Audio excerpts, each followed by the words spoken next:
1장 3절, 4절, 5절.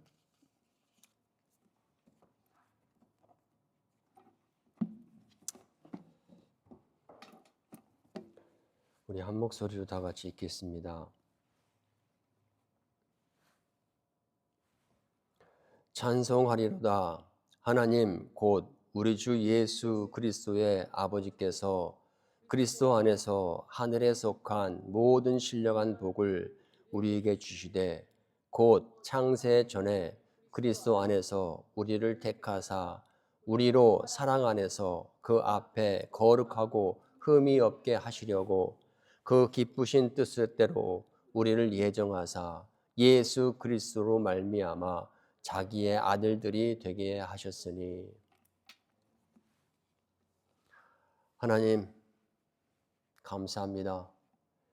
오늘도 그 거룩하신 이름을 아버지 부족한 저희들로 하여금 부르고 찬양해 하시는 하나님을 찬양합니다. 하나님, 우리는 하나님 앞에 아무리 나아갈지라도 우리의 잘남과 행위가 아닌 믿음으로 아버지 나아가는 것을 주께서 아십니다. 하나님, 우리에게 믿음을 더하여 주시옵소서.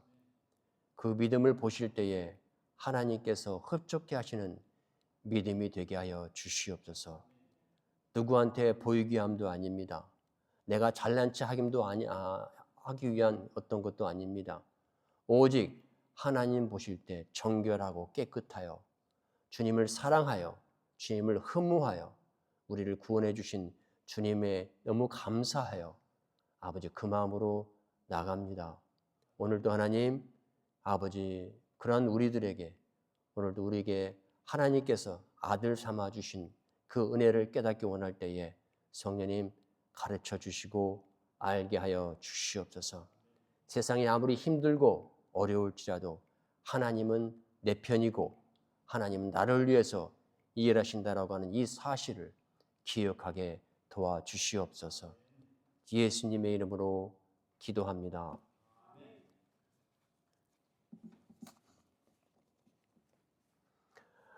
어떤 왕이 있었습니다.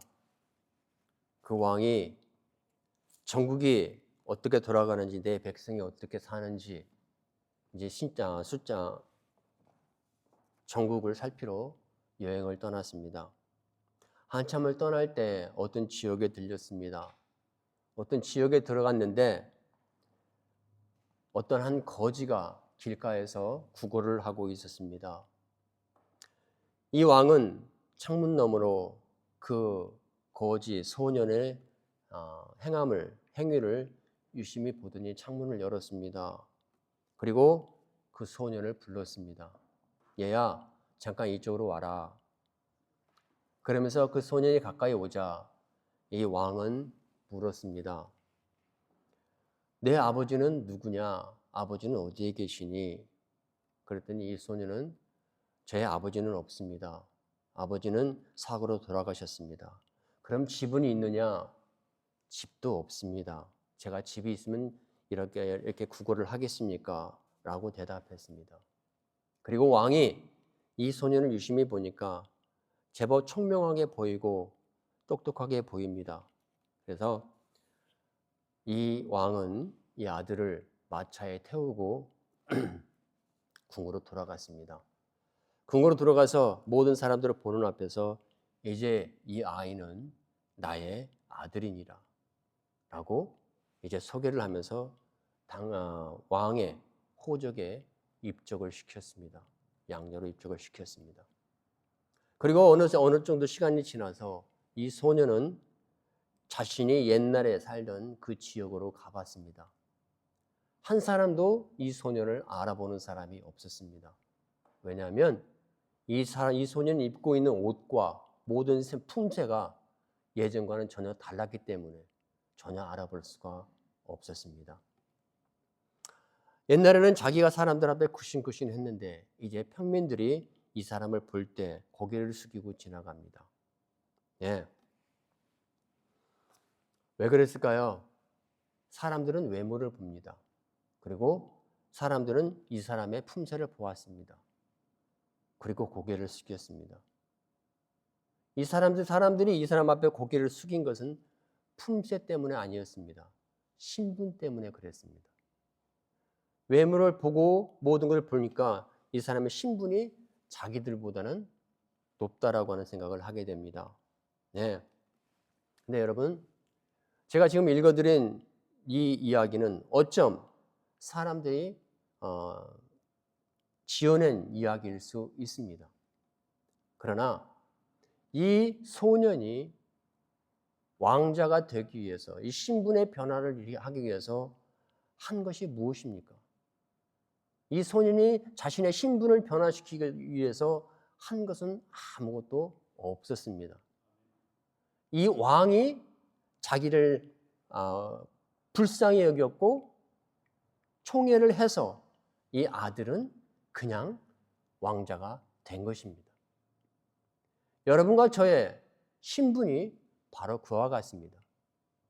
여러분과 저는 그냥 아무렇지 않은 것처럼 보일지 모르겠지만 영적으로 보면 하나님 눈의 관점에서 보면 여러분과 저는 하나님의 정말로 소중한 아들이고 딸인 것입니다. 아멘. 오늘 본문은 그렇습니다. 사도 바울은 말합니다. 찬송하십시다. 하나님을 찬양합시다. 왜냐하면 그리스도의 아버지께서, 하나님 아버지께서 예수 그리스도 안에서 우리에게 모든 신령한 복을 주신다는 것입니다. 사도 바울은 오늘 3절에서 선포를 합니다. 하나님은 어떤 하나님? 그 자식들에게 뭘 주신 하나님? 신령한 복 주시기를 원하시는 하나님이라는 거예요. 그러니까 우리가 하나님을 찬양하라는 거예요. 복을 받기 위해서 찬양하는 것이 아니라 이미 우리를 그렇게 복 주시기 위해서 우리를 만드시고 당신의 호적에 입적시킨 그분을 찬양하라는 것입니다. 아멘? 방향이 좀 다릅니다. 우리가 하나님을 찬양하는 이유, 사도 바울은 외칩니다. 주 안에서 기뻐하라고 말합니다. 우리가 뭘 받아서 기뻐하고 무엇을 기대해서 기뻐하라, 그분을 기뻐하라, 우리가 기뻐하라는 것이 아니라 그냥 주 안에서 기뻐하라. 왜? 그분은 우리가 그러한 기쁨의 삶을 살기 원하고 복받는 삶을 살길 원하기 때문이라고 하는 것입니다. 아멘? 부모들이 자식을 낳습니다. 왜 낳겠습니까? 잘 되기를 원하죠. 그죠? 자기 자식을 낳고 자식을 보면서 기뻐하는 이유가 너는 나보다 잘 될 거야. 그런 복을 기대하고 소망하는 마음이 있기 때문에 자식을 낳는 거고, 그런 자식이 웃을 때 부모도 같이 웃는 것이죠. 기뻐지는 것입니다. 아멘? 여러분, 우리 하나님도 똑같습니다. 우리가 웃을 때, 우리가 기쁠 때, 우리가 감사할 때, 그분을 찬양할 때 하나님 기뻐하십니다. 아멘. 우리가 이런 하나님을 안다면, 이런 하나님의 뜻을 안다면 우리는 하나님을 찬양하지 않을 수 없고 감사하지 않을 수 없을 것입니다. 바울은 다시 말합니다. 모든 신령한 복으로 우리에게 주시되, 어떠한 복입니까? 창세전 그리스도 안에서 예수를 택하사 사랑 안에서 우리를 사랑하여 그 앞에 거룩과 흠이 없게 하시려고. 이 말은 무슨 뜻입니까? 하나님께서는 우리를 사랑합니다. 왜 사랑하냐면 그분 앞에 우리가 가서 쓸 때 흠도 없고 결점도 없도록 그렇게 하기 위해서 하나님이 우리를 사랑하신다는 거예요. 그 사랑 안에서 우리가 그렇게 되어질 수 있다는 것입니다. 그 사랑을 받고 자랄 때 우리가 흠도 없고 결점이 없게 될 수 있다는 것입니다. 율법을 지켜서가 아니라 하나님의 사랑을 받을 때, 그 사랑에 머물러 있을 때 우리가 그렇게 되어진다는 것이죠. 하나님은 그런 하나님이라는 거예요. 그래서 바울은 말합니다. 그 기쁘신 뜻대로 우리를 예정하사 예수 그리스도로 말미암아 자기 아들들이 되게 하셨다. 하나님께서 신령한 은사를, 신령한 복을 우리들에게 주시는데 어떤 복이다? 하나님의 아들이 되게 하셨다. 왜 하나님의 아들이 되게 하셨다고요? 5절에 나옵니다. 그 기쁘신 뜻대로. 여러분과 저가 하나님의 자녀가 된 것이 그분이 기뻐하시는 거래요. 하나님의 아들이라고 자랑하면서 그분을 감사하면서 하는 것이 그분의 기쁘신 뜻이래요.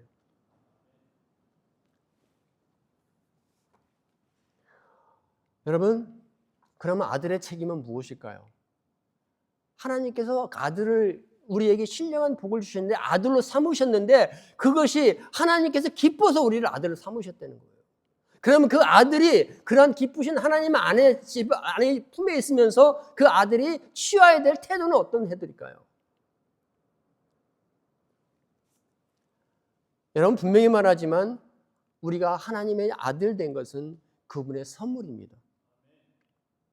그리고 그분이 원하는 것은 하나님께서 우리를 아들로 호적으로 입적시켜 줬다고 그래서 우리가 뭘 원하고 우리에게 너는 이런 사람이 돼야 된다. 물론 그런 뜻도 있을 수 있습니다. 그러나 그것은 우리의 생각일 것입니다.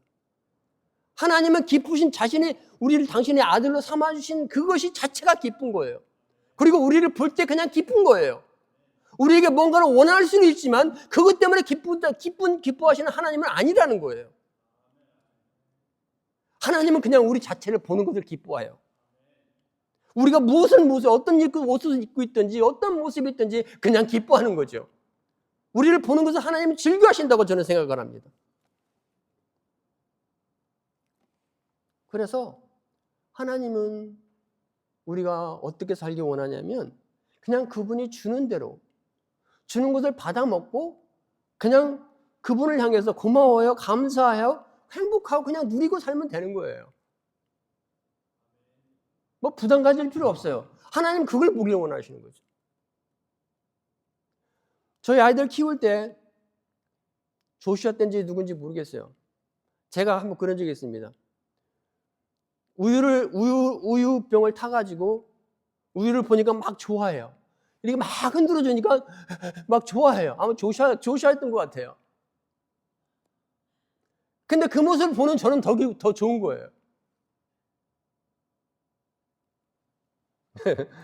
이게 아들인 것 같습니다. 여러분, 하나님은 여러분과 저에게 뭘 원하진 않아요. 뭐가 부족하겠어요? 그분이 원하는 게 하나 있으면 그냥 그분 보고 웃어주고 아빠 보면 그냥 아빠 왔나 좋아하고 그런 거라고 저는 생각을 합니다. 아멘. 자식을 낳아서 집을 사줍니다. 왜 사주겠어요? 나 늙으면 나 데리고 살아라. 그래서 사주겠습니까? 아니에요. 부모들 요즘 디포짓 장로님도 해주실 거예요. 그거 왜 해주시겠어요? 행복하게 살으라고. 자식이 그거 행복하게 사는 게 지난번에 그랬잖아요. 우리 자식들이 힘들게 돈 버는 거 원하지 않는다고. 편하게 하면서 그냥 사는 거 원한다고. 그게 부모 마음이라고 그러셨죠? 그게 틀림없어요. 그게 우리 하나님의 마음이에요. 하나님은 우리가 힘들게 원하지 않아요. 하나님은 우리가 편하게 원해요. 그러나 물질의 편안이 아니라 마음의 진정한 편안을 가지고 그분으로 인하여 기뻐하고 그렇게 살기 원해요. 제가 그렇게 보입니까? 제가 요즘 기도하는 제목이 하나 있어요. 뭐냐면 하나님 믿음 주세요. 제발 믿음 좀 주세요. 정말 믿음 좀 주세요. 왜 이렇게 믿어가는데 장벽이 많은지 모르겠어요. 근데 그 장벽은 딱 하나예요. 나예요. 내가 뭔가를 해내려고 생각해요. 근데 그게 아니에요. 그냥 하나님 앞에 가서 제가 지금 어제 그제 이틀 찬양 듣는 찬양이 있는데 어떤 찬양이냐면 나의 한계를 넘어 일하시는 하나님이에요. 그게 너무너무 은혜가 되는 찬양하는데 근데 그 한계에 부딪혀 항상 내가 그 한계에 머물러가지고 짜증을 내고 한계에 머물러가지고 내가 나타나고 막 그러더라고요. 하나님 그거 싫어하시는데 근데 그 찬양을 들으면 이틀 동안 계속 기도하는데 막 여기서 얼마나 좋은지 모르겠어요. 그렇지 하나님 한계를 넘어서 일하시지. 나의 한계를 일해서 넘으시지. 그냥 그걸 보시고 그냥 웃으면서 막 감복하면서 하나님 앞에 기도하면 너무 좋을 텐데 하나님 믿음을 주세요. 저희 데이케어 나오던 아이들 중에 부모가 정신과 이제 스페셜리스트가 됐어요. 그리고 엄마는 회계사예요. 둘 다 일해요. 얼마나 돈을 많이 벌겠어요. 교육비가 뭐 일주일인데 한 달에 뭐 3,000불씩 나간다고 그러더라요. 사교육비가 그렇게 나간다. 왜 부모가 자식을 교육시키겠어요? 무슨 덕을 보겠다고? 그게 부모 마음이니까. 자식이 잘 되는 게 부모 마음이니까 정말 일해서 세금 내고 자식한테 다 뭡니까? 자식을 다 후원하고 자식이 건강하게 살고 나중에 편한 일 하고 행복하게 살면 그것이 부모의 기쁨이니까. 지난번 한국에 갔어요. 한국에 가서 아내가 옷가게를 들려요.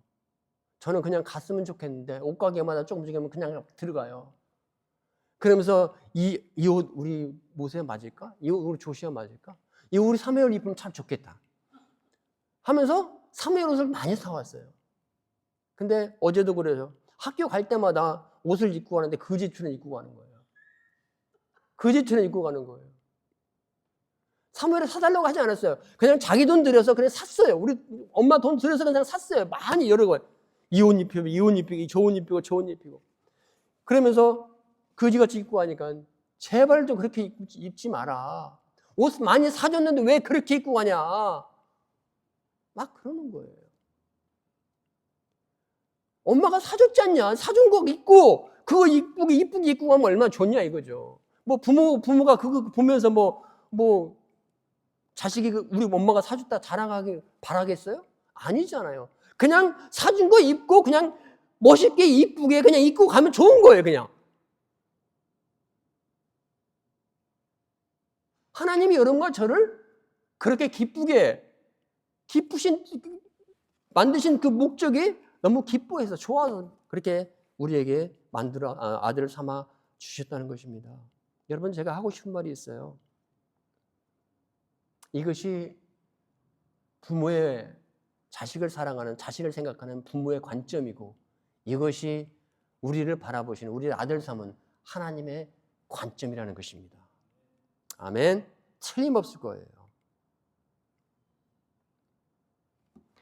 데이케어, 아프터스쿨 케어 아이들을 제가 픽업하러 가던 적이 있었습니다. 그러면 아이들이 어느 반에 속해 있는지 알잖아요. 그러면 저는 아이들이 속해 있는 반 앞에서 이제 기다립니다. 어느 정도 기다리다 보면 이제 학부모들이 다 와서 자기 자식들이 있는 그 교실 앞에서 전부 기다리고 있어요. 자기 자식들 기다리고 있어요. 그러면 이제 끝나는 종이 팍 울립니다. 울림과 동시에 아이들이 막 뛰어와요. 가방 들러매고 막 뛰어오면서 누구를 찾을까요? 자기에게 익숙한 엄마, 아빠, 기다리고 있는 사람을 가서합니다. 그러면 부모들은 그 자식을 딱 껴안고 허구하고 뽀뽀하고 머리를 흔들어주고 막 손잡고 별짓을 다 해요. 별짓을 다 해요. 제가 그걸 보면서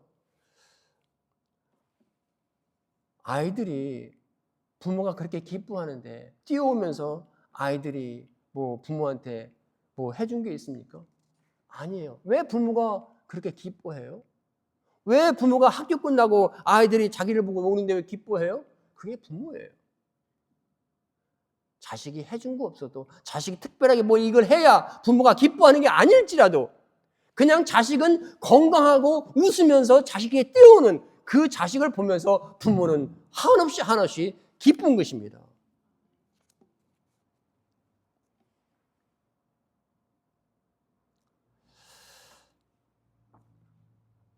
여러분, 하나님은 우리가 그냥 당신의 얼굴을 멍하게 쳐다만 보고 있어도 여러분, 그분은 기뻐하실 것입니다. 아멘. 아멘. 저희 아내가 그래요. 나는 우리 아들이 최고로 이쁘다고. 아무리 우리 아들이 최고로 이쁘다고 그런 말을 자주 해요. 자기 자식이니까 그렇겠죠. 그리고 사랑하니까 그러겠죠. 하나님도 여러분과 저를 볼 때에 여러분 최고로 기뻐하실 것입니다. 왜냐하면 최고로 이쁘기 때문에. 최고로 예쁘기 때문에. 우리 다시 한번 그 옆 사람한테 한번 해보겠습니까? 하나님은 당신이 존재하는 것만으로 기뻐하십니다. 하나님은 당신이 존재하는 것만으로 기뻐하십니다. 아멘. 아멘. 여러분, 사마리아 우물가의 여인이 있잖아요. 사마리아 우물가의 여인과 예수님이 만납니다. 대화를 합니다. 근데 어디서 대화해요? 야곱의 우물가에서 대화를 해요. 그 대화 내용을 보면요, 딱 두 가지 주제입니다. 주제가 뭐냐면 하나는 야곱의 우물, 하나는 생명수. 이 두 가지를 가지고 예수님과 사마리아 여인이 얘기를 해요. 여러분, 이 사마리아 여인이요, 어떤 여인입니까? 남편이 5명, 결혼을 5번 한 여인이에요. 물론 이것은 우리가 많이 대충 말하는 창녀로서 5번 한 여자가 아니라 이스라엘의 그 당시 풍습에 따라서 장남에게 시집을 가서 장남에게 아들을 낳지 못하고 죽었고, 둘째가 갖고, 셋째가 갖고, 넷째가 갖고, 5째. 이러한 제도 하에서 이 여인은 그러한 결혼을 5번을 한 거예요. 한 집안에 가서. 자, 그 제도에 어떻게 보면 굉장히 희생양이죠. 근데 한 여자가 한 집안에 들어가서 5번 결혼을 했는데 신랑이 다 죽었어요. 그렇다면 이 여인의 마음이 어떻겠습니까? 사람들은 이 여인을 보고서 속닥속닥 하죠. 사람은 이 여인을 보고서 아는 척하고 무시하죠. 이 여인은 그런 사람들이 싫어서 사람들이 없을 때 물길로 오죠. 이 여인은 사람들이 생각하는 것처럼 사람들의 손가락질을 보면서 자신의 인생을 바라보면서 참 인생을 슬퍼하고 우울한 인생을 살아갑니다. 여러분, 딸 가진 부모가 시집을 갔는데 만약에 이러한 진짜로 엄청난 이런 삶을 딸에 살고 있다고 한다면 그 아빠의 심정이 어떻겠습니까? 말로 표현을 못하겠죠. 이 여인은 거의 죽지 못해 삽니다. 그러면서 이 여인의 대화가 뭡니까? 이 여인은 야곱의 우물에 대해서 계속 얘기하고 예수님은 자신의 주실 생명수에 대해서 말씀하십니다. 예수님이 그럽니다. 내가 누군지를 알았다면 너는 나에게 그 물을 달라고 했을 것이다. 그러니까 이 여인은 그럼 당신이 야곱보다 큽니까? 이 우물은 하나밖에 없고 이 우물은 우리 동네 모든 사람들이 먹고 사는 물입니다. 막 그런 얘기가 왔다 갔다 해요. 그러니까 주님께서 말합니다. 만약에 내가 주는 물을 네가 먹으면 네 뱃속에서 생수가 솟아나서 다시는 목마르지 아니할 것이다. 이 말을 하여. 그러니까 이 여인이 뭐라고 하냐면 요한복음 4장 15절에 이렇게 말합니다. 주님, 그런 물이 있습니까, 선생님? 그런 물이 있으면 제발 그 물을 나에게 주세요. 그래서 이 물에 절대로 오지 않게 해주세요. 나 정말 이 야곱의 우물가 오고 싶지 않아요. 그런 물이 있다면 한번 마셔서 목마르지 않는 그런 물이 있다고 한다면 나 이 물에 오고 싶지 않으니까 그 물을 제발 좀 주세요라고 15절에서 그렇게 말합니다. 여러분, 이 여인의 고백 속에서 느끼는 게 뭡니까? 이 여인의 풀어지지 않는 갈급함이에요. 목마름이에요. 근데 이 갈급함, 이 목마름을 이 여인은 해결하기 위해서 수십 년 동안 이 야곱의 우물가를 찾았어요. 이 야곱의 우물가는 전통적인 종교 방식이에요. 전통적인 종교 방식, 유교 방식으로 문제를 해결하려고 그랬고 자신의 형편과 이 답답한 이 상황, 현실의 문제를 에서 벗어나고 싶은 이 여인은 그렇게 노력했어요. 아침에 물길로 오고 저녁에 물길로 오고 아침에 또 목마르요. 아침에 또 와요. 저녁에 또 와요. 이 길을 정말 죽기보다 싫은 이 우물가를 매일같이 와야 됐어요. 왜? 이 여인의 갈급함을 해결해 보려고. 자신의 어떤 노력으로, 지혜로 이 문제를 해결해 보려고 이 여인을 찾아왔었어요.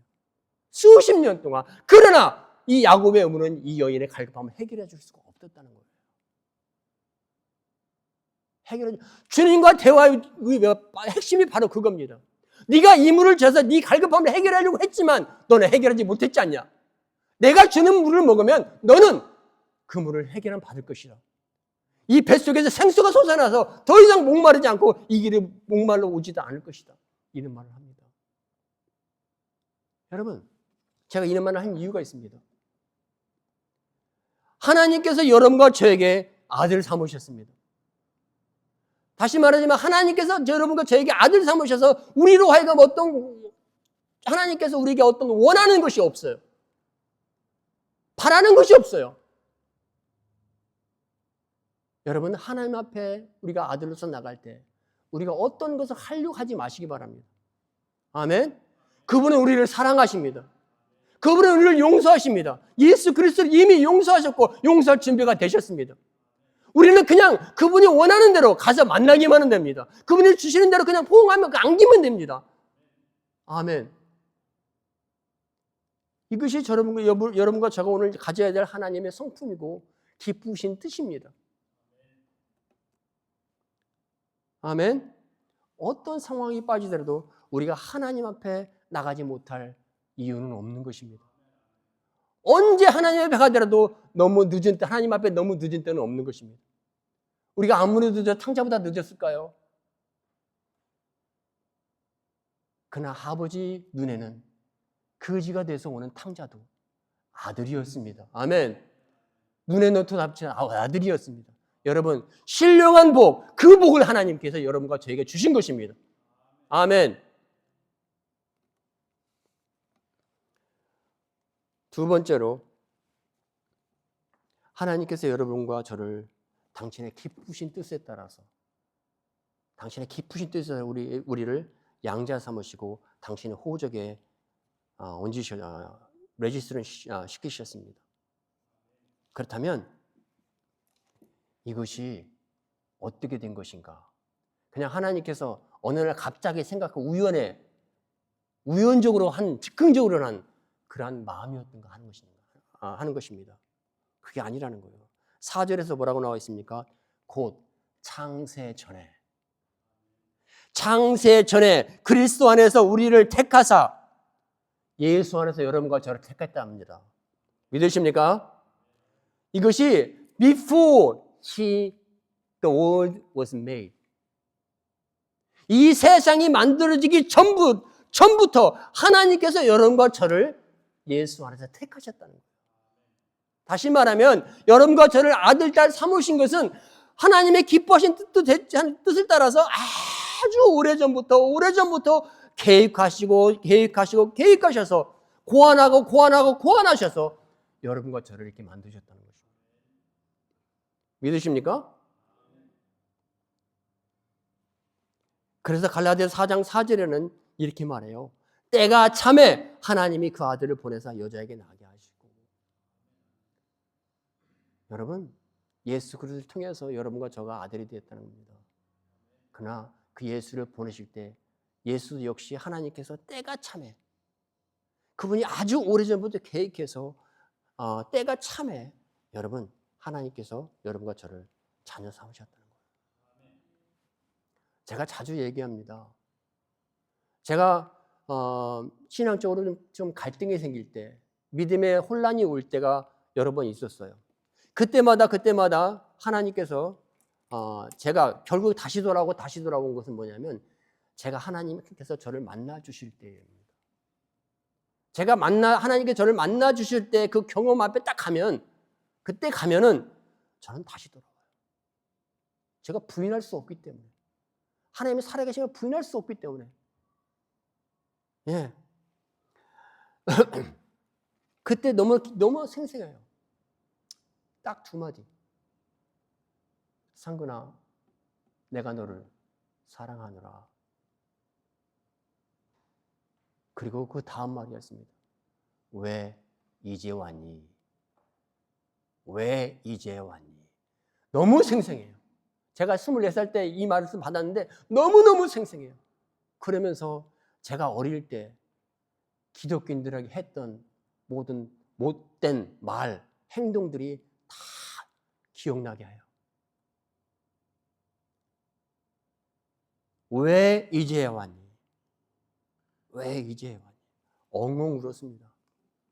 정말로 엉엉 울었습니다. 그 엉엉 운 이유는 단 하나예요. 하나님이 나를 알고 계시더라고요. 나를 보고 계셨어요. 나는 몰랐어요. 정말로 몰랐어요. 제가 제일 싫은 게 기독교인이 있어요. 정말 몰랐어요.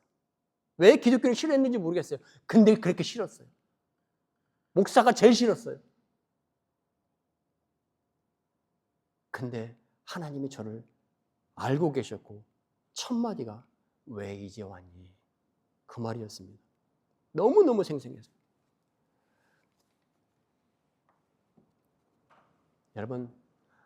여러분과 저가 오늘 여기 있는 것은 우연이 아닙니다. 아멘. 차가 고장나지 않아서가 아닙니다. 하나님께서 여러분과 저를 아주 오래전부터 계획하시고 품으시고 만드셔서 여러분과 저가 여기 있는 줄 믿습니다. 아멘. 여러분, 구원이 그냥 얻어지는 게 아니에요. 구원이 그냥 얻어지는 게 아니에요. 구원은 하나님께로 와요. 아멘. 구원은 하나님께서 허락하실 때 구원이 와요. 우리가 아무리 노력해도 구원을 안 올리면 안 와요. 아멘. 구원은 그래서 주님께서 말씀하셨잖아요. 내게 오는 자 중에 아버지께서 나에게 보내지 않냐면 아무도 올 수 없다라고 말씀하셨어요. 예수를 아무리 전해도 안 믿는 사람은 절대 안 믿어요. 죽을 때까지 안 믿어요. 제가 지금 바로 기억나는 사람이 있는데 어떤 사람이 정말로 찌긋찌긋하게 그렇게 전도하는 사람들이 많이 왔대요. 아주 힘센 사람인데 지체도 있고 직위도 있고 사회적으로 인정받는 사람인데 그렇게 병원에 가서 막 죽을 고비까지 갔는데도 전도하도 그렇게 안 믿더래요. 그러면서 마지막에 이제 막 총각을 닫을 때 또 그 사람들 또 와서 제발 영접하라고 그랬대요. 그랬더니 그 사람이 그러더랍니다. 여보세요. 내가 자존심이 있지. 내가 지금까지 그 예수를 거부했는데 내가 죽을 때가 되니까 내가 아쉽다고 예수를 받을 거야. 내가 예수를 믿냐고. 내 자존심이 허락지 않는다고. 진짜 그렇게 말을 했대요. 그런 사람도 있더라 얘기죠. 여러분, 구원이라는 게 그렇게 이루어지는 게 아무나 이렇게 온 게 아니에요. 하나님께서 계획하셨고 품으셨고 그래서 오는 거예요.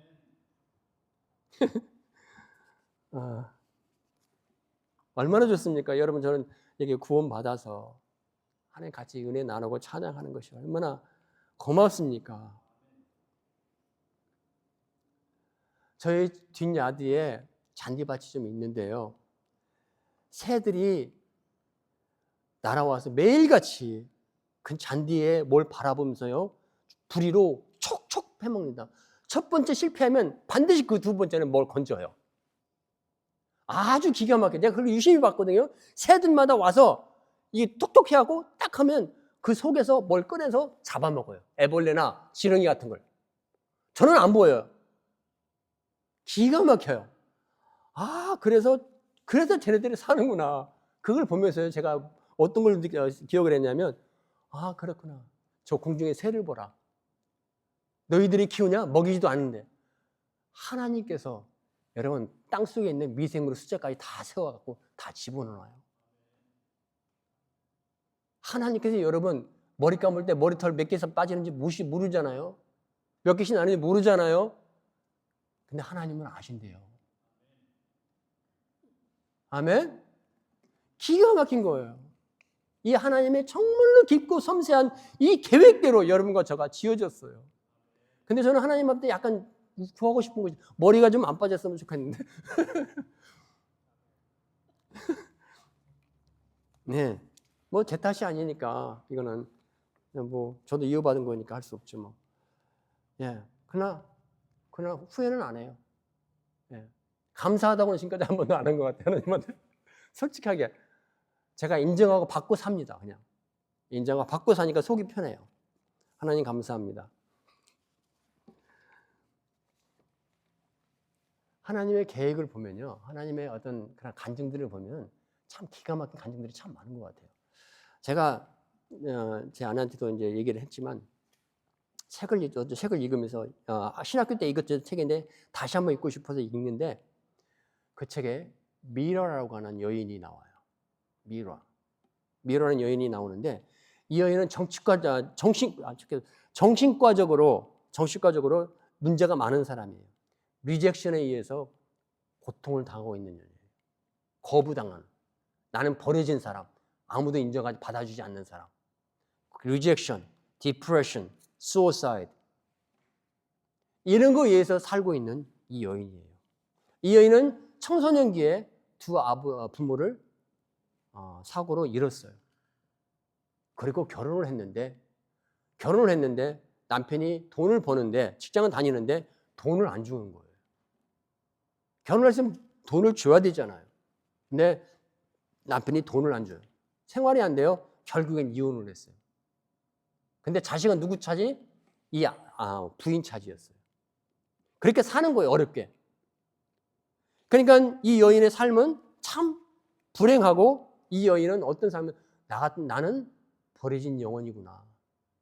나는 원래부터 버려진 영혼이구나 하면서 자기 자신을 사랑하지 못하고 그렇게 살던 여자였어요.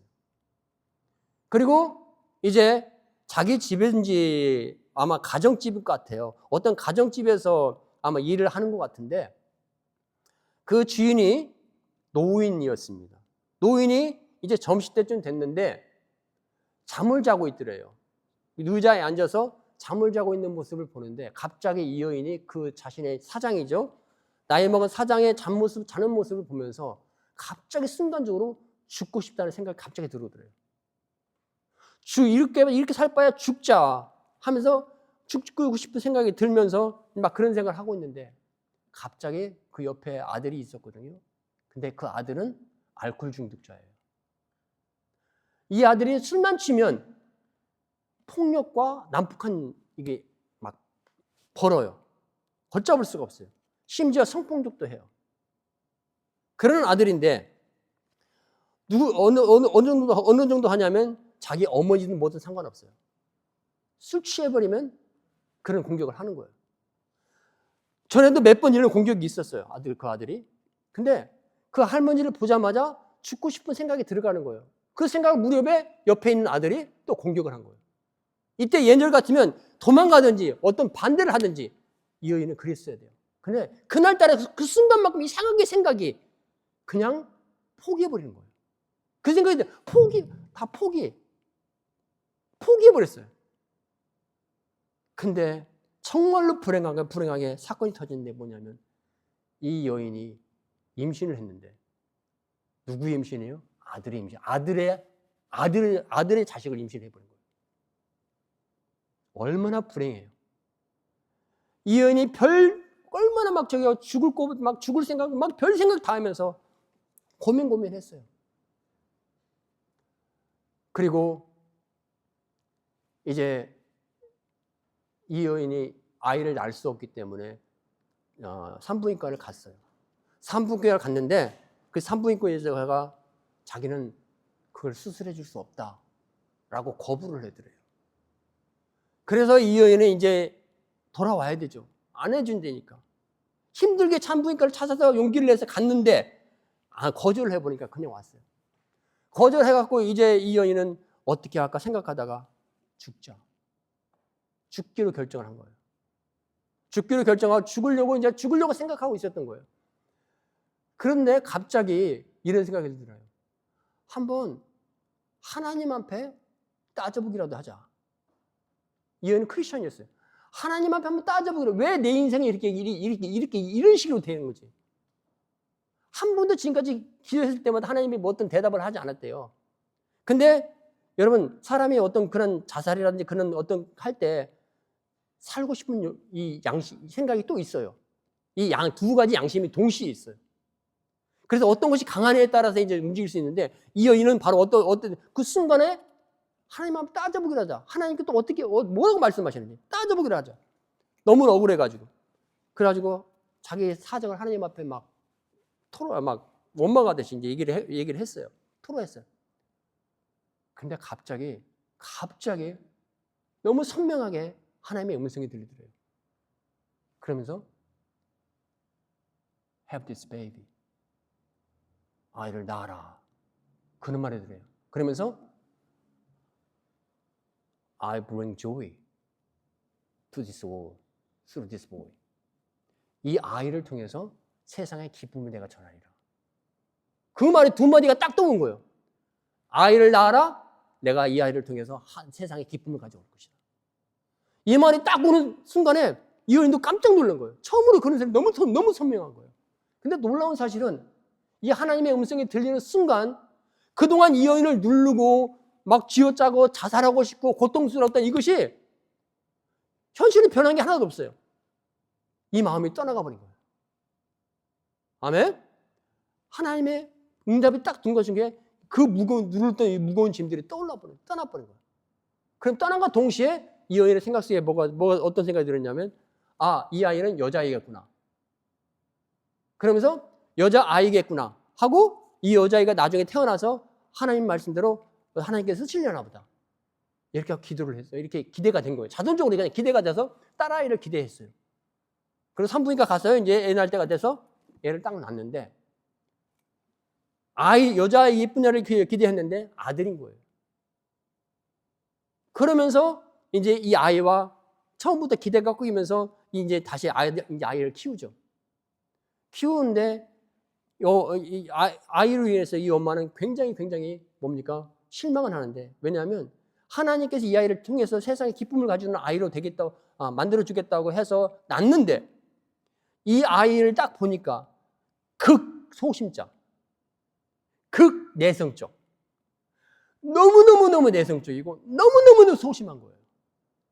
사람 얼굴도 똑바로 쳐다도 보지도 못하고 그렇게 내성적인 거예요. 그래서 이 엄마가 실망한 거예요. 하나님께 자기가 분명히 들었는데 실망한 거예요. 그래서 그냥 키웠어요. 컸어요. 커고 고등학교 졸업하고 대학은 못 가고 이제 공장을 들어갔어요. 어떤 공장이면 화공공장, 화학약품 만드는 공장. 화학약품 공장 들어가니까 그게 무슨 인텔리전트가 나오겠습니까? 많이 배운 사람이 들어오겠어? 다 그만 아이들 다 들어온 거예요. 그래서 섞여서 이제 일을 하는데 어느 날 그래서 그 직원들끼리 만나서 얘기하는 이 단어들이 너무너무 조잡스러운 거예요. 그냥 그 슬럼 지역에서 나오는 그런 막 무슨 마약, 술, 욕하면서 자기 부인 얘기 막 하면서 막 이제 그런 얘기만 맨날 듣고 이제 치면서 하는데 어느 날 갑자기 그렇게 예론 때처럼 이 동료들이 같이 얘기하고 있는데 갑자기 이 청년이 그 얘기를 듣고 있다가 일어났어요. 일어나서 딱 일어나더니 뭐라고 하냐면 나는 너희들이 지금 얘기하고 있는 그런 주제, 너희 아내에 대한 얘기, 어떤 얘기, 이런 얘기, 그런 얘기는 나는 하지 않겠다. 그렇지만 그 다음에 이 아들에게서 이 소년에게서 나온 이 청년에게서 나온 이 말이 뭔지 아십니까? 이거요. God loves you. 갑자기 한 거예요. 처음으로. 하나님이 너희들을 사랑한다. 하나님이 너희들을 사랑한다. 그리고 God sent His Son to die for you. 하나님께서 당신의 그 아들을 보내셔서 너희들을 위해서 죽으셨다. 근데 그 소란스러웠던 이 공장 직원들이 갑자기 그 얘기 듣더니 잠잠해지더니 조용해진 거예요. 한참에 아버지 그래서 이게 전도를 하게 된 거예요. 그것이 이제 반복된 거예요. 그 공장 안에서. 그리고 이 사람으로 인해서 수십 명이 예수를 믿게 됐고 이 사람이 누가 됐냐? 결국엔 이 사람이 굉장히 유명한 사람이 됐거든요. 누구냐면 현재 살아있어요. 81살이에요. 현재 살아있는데 누구냐면 이 사람이 제임스 로빈슨이라고 하는 미국 TV에 나오는 전도자예요. 그 사람이에요. 이 사람이 그 TV를 통해서 이 전도자로서 사역 감당하면서도 이 자기 간증을 많이 해요.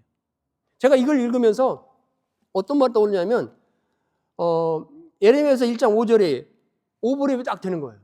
어떻게 되냐면 I knew you before I made you in your mother's womb. 내가 네 엄마의 태중에 생기기 전부터 내가 너를 알았다. 그리고 I chose you to be a prophet to the nations before you were born. 네가 태어나기 전부터 내가 너를 모든 열방의 복음 전하는 나의 선지자로 선택했다. 예레미야서 1장 5절 말씀이 떠오르는 거예요. 오버랩이 되는 거예요. 이 부모인 엄마인 미라 자체도 이 아들이 그렇게 될 줄 몰랐어요. 어느 누구도 이 아들이 이 여인의 이 기가 막힌 이 미라는 이 여인의 이 삶 인생이 이렇게 바뀔 줄 모르는 거예요. 아멘. 여러분, 제가 이런 이야기를 드리는 이유가 있습니다. 우리는 아직 우리 인생이 아직 언제까지 아직 끝나지 않았습니다. 아멘. 여러분, 저는 내가 언제 말했나요? 기도하는 게 있습니다. 10년 동안만 주의 종을 했으면 좋겠어요. 10년 동안. 하나님께서 나이는 숫자에 불과하다고 분명히 말씀하셨고 사라가 하가를 쫓아냈다는 그 두 마디가 저에게는 너무너무 선명하게 들렸고 그래서 그렇게 기도하고 있어요. 여러분, 아직 우리는 어떤 미래가 어떻게 펼칠지 몰라요. 그러나 하나님은 분명히 계획이 있습니다. 그냥 이렇게 후지부지 살다가 그냥 세상 끝나는 그러한 인생으로는 하나님께서 여러분 그렇게 가게는 하지 않을 거라고 저는 믿습니다. 아멘. 여러분, 꿈을 꾸십시오. 꿈을 꾸십시오. 꿈꾸는 게 믿음입니다. 믿음 없으면 꿈을 못 꾸어요. 여러분, 왜 어린아이가 꿈을 꾸겠습니까? 요엘세 말했죠. 자녀들이 꿈을 꾸고 자녀들이 예언하고 노인들이 꿈을 꾼다고 그랬죠. 여러분, 노인들은 왜 꿈을 꿀까요? 노인은 꿈을 꿀 수 없는 거예요. 꿈을 접어야 돼, 이제. 그럴 나이인데 성령이 임하면 꿈을 꾼답니다. 여러분, 복음을 회복하시고 하나님의 예수의 복음을 회복하십시오. 그리고 성령으로 날마다 꿈을 꾸십시오. 하나님께서는 여러분과 저에게 큰 계획이 있습니다. 아주 오래전부터 계획하신 그 뜻이 있습니다. 여러분, 구하고 하나님 앞에 나아가면 여러분 그분이 여러분과 저에게 그 꿈을 이루어주시리라 확신합니다.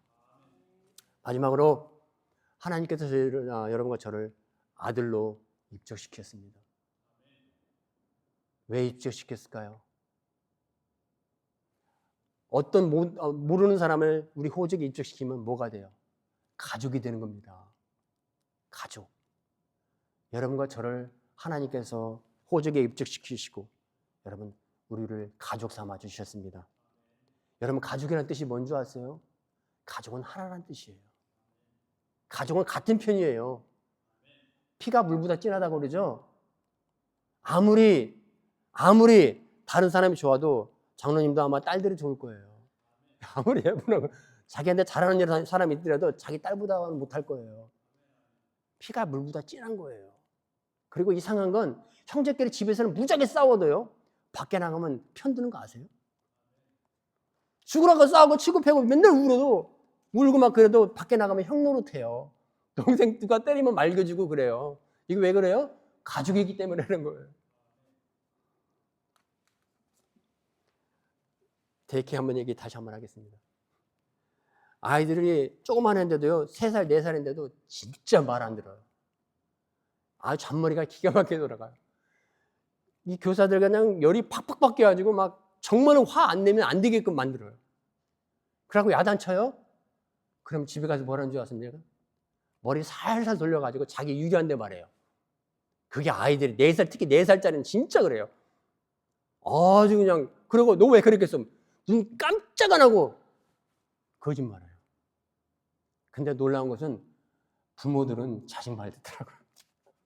아무리 교사가 말을 하고 변명하고 이래서 말을 해도 자식 편이더라고요. 여러분, 하나님께서 여러분과 저를 자녀 삼으시고 아들, 딸 삼으시고 가족 삼으셨습니다. 왜 그런 줄 아세요? 여러분과 저의 편지를 주려고 그런 거예요. 어디 가서 아무리 우리가 잘못했다고 해도요, 우리가 하나님을 믿으면 하나님은 우리 편입니다. 아멘.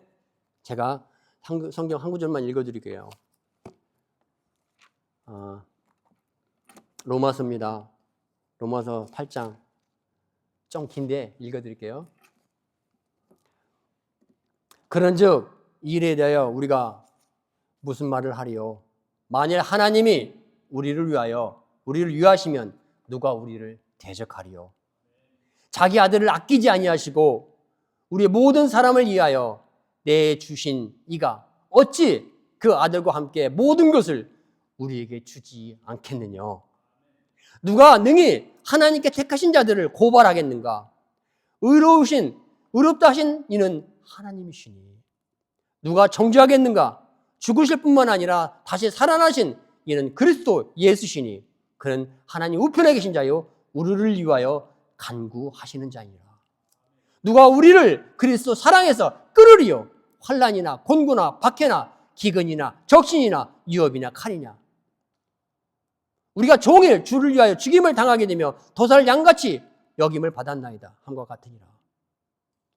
내가 확신하노니 사망이나 생명이나 천사들이나 권세자들이나 현재이나 장래이나 능력이나 높음이나 기쁨이나 다른 어떤 피조물이라도 우리 주 예수 그리스도 안에 있는 하나님의 사랑 안에서 끊을 수 없으리라. 아멘. 하나님은 우리 편이라는 것입니다. 아멘. 결론입니다.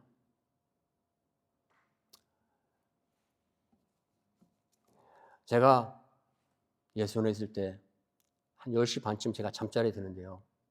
어떤 소리가 들렸어요. 잠의 소리였습니다. 밖에서 들리는데 이런 소리였습니다. 아버지, 사랑해요. 아빠, 사랑합니다. 아빠, 정말로 사랑합니다. 이 말을 듣는데 제가 기분이 아주 묘하더라고요. 기분이 좋으면서 묘하더라고요. 근데 나도 이렇게 기분이 좋은데 아버지께서 그 소리를 들을 때 얼마나 좋을까요? 아멘. 일주일 동안 여러분, 아빠 사랑해요. 아버지 사랑해요. 아빠 정말 사랑해요. 고백하면서 일주일을 행복하게 승리하시기를 주님의 이름으로 축복드립니다.